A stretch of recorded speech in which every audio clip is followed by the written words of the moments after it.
വിഷു വിപണി ലക്ഷ്യമിട്ട് നടത്തിയ കണിവെള്ളരി കൃഷിയിൽ മികച്ച വിജയം കൈവരിച്ച് ചെത്തല്ലൂർ കൊറേനേക്കാട്ടിൽ നാരായണൻകുട്ടി.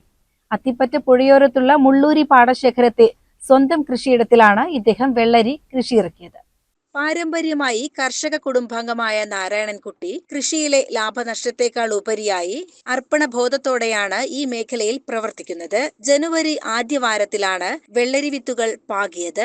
ഇത്തവണ ചേന കൃഷിക്കൊപ്പമാണ് വെള്ളരിയും കൃഷി ചെയ്തത്.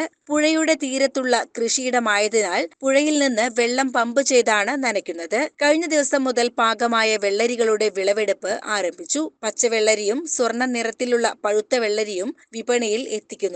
കിലോയ്ക്ക് 15 രൂപ നിരക്കിലാണ് നിലവിൽ വിൽപ്പന നടക്കുന്നത്. ഞങ്ങൾ ചേന കൃഷി തിരുവാതിര കഴിഞ്ഞ സമയത്ത് കൊടുകുന്ന് ചേന വിത്ത് കൊണ്ടുവരും. ചേന വിത്ത് കൊടുന്നു കഴിഞ്ഞാൽ ചേന ഞങ്ങൾ നടും. ചേന നട്ട് കഴിഞ്ഞാൽ മകരമാസം മലയാള മാസം അല്ലെങ്കിൽ ജനുവരി 14-ാം തീയതി ഞങ്ങൾ വെള്ളരി വിത്ത് കുഴിച്ചിടും.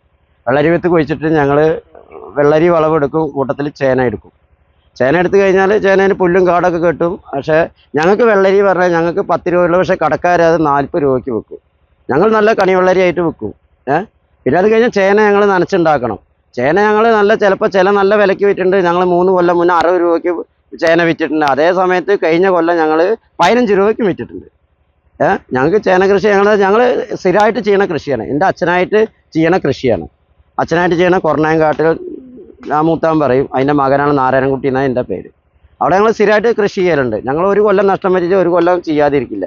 ഞങ്ങൾ ഈ ചേന ഇവിടെ പറിച്ചു കഴിഞ്ഞാൽ ഞങ്ങൾ ഇത് കോയമ്പത്തൂർ, തമിഴ്നാട്, തൃശ്ശി, മധുര, തൃശ്ശൂർ, കണ്ണൂർ, കോഴിക്കോട് എല്ലായിടക്കും കയറ്റി പോകും. അത് വേറെ ആൾക്കാർ വന്ന് എടുക്കുകയും ചെയ്യും. ഞങ്ങൾ ഡയറക്റ്റും കൊണ്ടുപോകും. കോഴിക്കോട്, കണ്ണൂരൊക്കെ ഞങ്ങൾ കൊണ്ടുപോകും.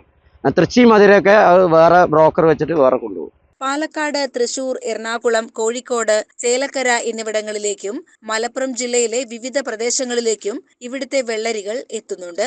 സാധാരണ വെള്ളരിക്ക് പുറമെ കോഴിക്കോട് നിന്ന് വിത്തെത്തിച്ച് പരീക്ഷണാടിസ്ഥാനത്തിൽ കൃഷി ചെയ്ത ഉരുണ്ട കോഴിക്കോടൻ വെള്ളരിയും ഇത്തവണത്തെ പ്രത്യേകതയാണ്.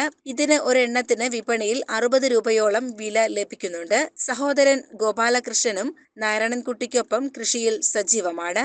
ഇരുവരും ചേർന്ന് ഇതുവരെ 5 ടണ്ണോളം വെള്ളരിയാണ് വിവിധ സ്ഥലങ്ങളിലേക്ക് കയറ്റി അയച്ചത്. ഞങ്ങൾ വെള്ളരി ഉണ്ടാക്കലുണ്ട്. വെള്ളരി ഉണ്ടാക്കി ഞങ്ങൾക്ക് കുഴപ്പമൊന്നുമില്ല. ഞങ്ങൾ ഏപ്രിൽ 5-ാം തീയതി മുതൽ വെള്ളരി ഇറക്കുകയാണെങ്കിൽ പച്ച കംപ്ലീറ്റ് അറുത്ത് കൊടുക്കും. അത് കഴിഞ്ഞിട്ട് പിന്നെ ഞങ്ങൾ പഴുത്ത വെള്ളരി 8-ാം തീയതി, 10-ാം തീയതി, 11-ാം തീയതി മുതൽ ഞങ്ങൾ എറണാകുളം, തൃശ്ശൂർ, കോഴിക്കോട്, പാലക്കാട്, കോങ്ങാട്, ചേലക്കര, പിന്നെ എറണാകുളം, അങ്ങോട്ട് തിരുവനന്തപുരം വരെ അവിടെ ഞങ്ങൾക്ക് സപ്ലൈ ഉണ്ട്. പിന്നെ ഞങ്ങളേക്ക് തികയാതെ ഇരുന്ന് കഴിഞ്ഞാൽ ഞങ്ങൾ വേറെ വാങ്ങിയിട്ട് ഞങ്ങൾ തൂക്കിയെടുക്കും. എന്നിട്ട് ഞങ്ങൾ തൂക്കിയെടുത്തിട്ട് ഇപ്പോൾ തൂതയിലാണ് ടോപ്പ് വെള്ളരി കൃഷി. ഇവിടെ അല്ല വെള്ളരി കൃഷി, ഇവിടെ കുറച്ചേ ഉള്ളൂ. തൂതയിലാണ് ടോപ്പ് വെള്ളരി കൃഷി. മണലായ ആ പാലത്തിൻ്റെ അവിടെ ഇട്ടൊരു വരും. അവിടെ ഫുള്ള് വെള്ളരി കൃഷിയാണ്. ഇന്നലെ 50 ടൺ വെള്ളരി ഞങ്ങൾ അവിടെ നിന്ന് എടുത്തിട്ടുണ്ട്. ഓരോ കച്ചവടക്കാരായിട്ട് 50 ടൺ വെള്ളരി കയറ്റിപ്പോയി ഓരോ ഭാഗത്തേക്ക്. ഫുള്ള് വെള്ളരിയൊക്കെ ലാഭം തന്നെയാണ്. വെള്ളരി ആൾക്കാർ പണിയെടുക്കണം. വെള്ളരി ഇത് മുക്കി നനച്ചുണ്ടാക്കണം. ആദ്യം മുക്കി നനച്ചാൽ പിന്നെ നമുക്ക് ഇവിടെ മോട്ടോർ സൗകര്യം ഉണ്ട്. ബാക്കിയുള്ളവരൊക്കെ വെള്ളം മുക്കി പുഴയിൽ നിന്ന് വെള്ളം മുക്കിയിട്ടാണ് നനച്ചുണ്ടാക്കുക. അങ്ങനെയാണ് ഞങ്ങളത്. പക്ഷേ വെള്ളരി ലാഭമൊക്കെ തന്നെയാണ്. പക്ഷേ പണിയെടുക്കണം. വെള്ളരി പണിയെടുക്കണം. വേനൽ മഴയുടെ കുറവും വന്യമൃഗശല്യം ഇല്ലാത്തതും കൃഷിക്ക് ഗുണകരമായെന്ന് നാരായണൻകുട്ടി പറയുന്നു. പുഴയോരത്തെ മണ്ണിന്റെ പ്രത്യേകത കൊണ്ടാകാം അസാധാരണമായ തിളക്കവും വലിപ്പവുമാണ് ഇവിടുത്തെ വെള്ളരിക്കുള്ളത്. CCN, ചെത്തല്ലൂർ.